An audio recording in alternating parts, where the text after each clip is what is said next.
All right, this is Ziheng Yi, and my presentation will be about how dating, how divorce, propose, or homosexual marriage works in Chinese culture. There will be a couple questions, and I did some interviews and research. I'll tell you guys where that resource come from when I answer the question. So the first question is how dating culture is, and what should you avoid on dating in Chinese culture. So usually the first date, the boys will pay for the first bill. According to my interview to Eva, she is the teacher in ASU. She said because the boys want to show how serious they are about this relationship and they are being gentle, uh, you know, to show that they're being really serious about this first date and they did a plan on that. So the another question is they can't really take the girl to some really poor restaurant or like to show that hey I didn't really get prepared with this first date. And the another culture is the things that you should avoid on the dating is that you shouldn't really ask some like serious question like private question on the first date. So you can't ask a girl like hey how much you make per month. This kind of question should be asked in the second date or like third date. And according to what Eva says in the interview, the propose is most likely the same thing with the all over the world. The boy will get a ring and one nail down, ask, "Hey, would you like to marry me?" And the girl will say, "I do." Hopefully, it's not an "I do not," and it has to be between boys and girls. And there's only one place is legal homosexual marriage is allowed legally in China is Taiwan. I'll get to that part later. So in mainland China, it has to be boys and girls, and it has to be approved. It's not really have to be by law. Even though the parents don't agree with the marriage, you still can marry this girl or boy.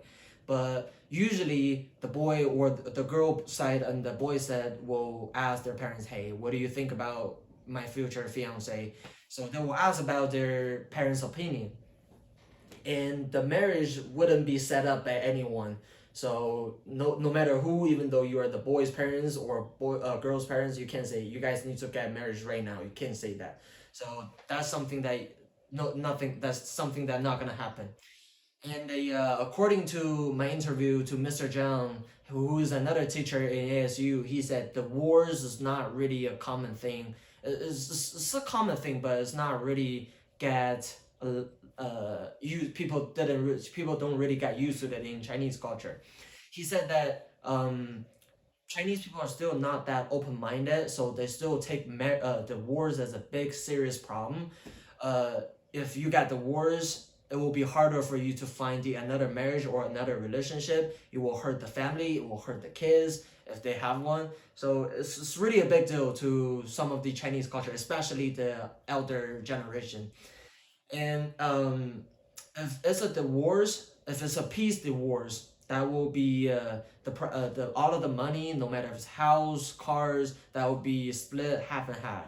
If it's a peace divorce, if it's somebody cheating on somebody is cheating on the partner, so that will depends on the judge how the judge will decide it.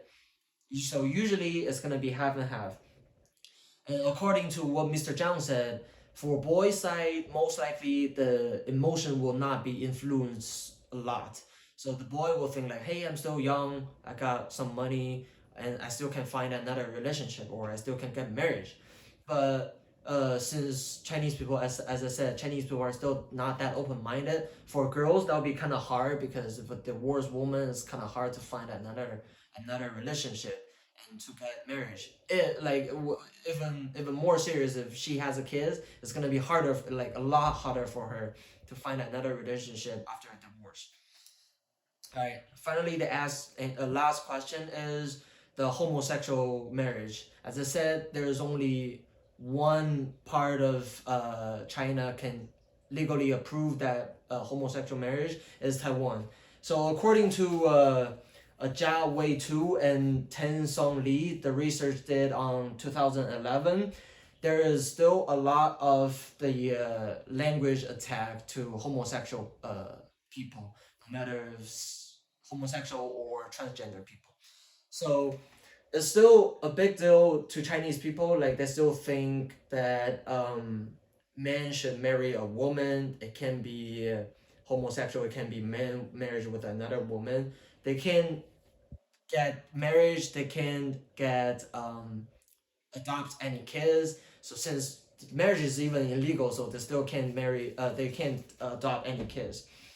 There is no law protect the homosexual marriage, and the people will say bad thing. Like I'll say, majority of the people will language attack homosexual people. So as I said, they don't agree with it, and according to Feng M and Chen L did the research on 2008, there are 13.6 million girls marriage a boy who is either bisexual or homosexual. So that means a lot. So it means there's a lot of crazy marriage in China is going on. At least 13.6 million marriages kind of having some problem, and the male said either doesn't tell their partner that they're homosexual or they're bisexual, or they tell them and they get divorced in the end. So this is how homosexual marriage works in China. Most likely they're not agreed, and yeah, that's it.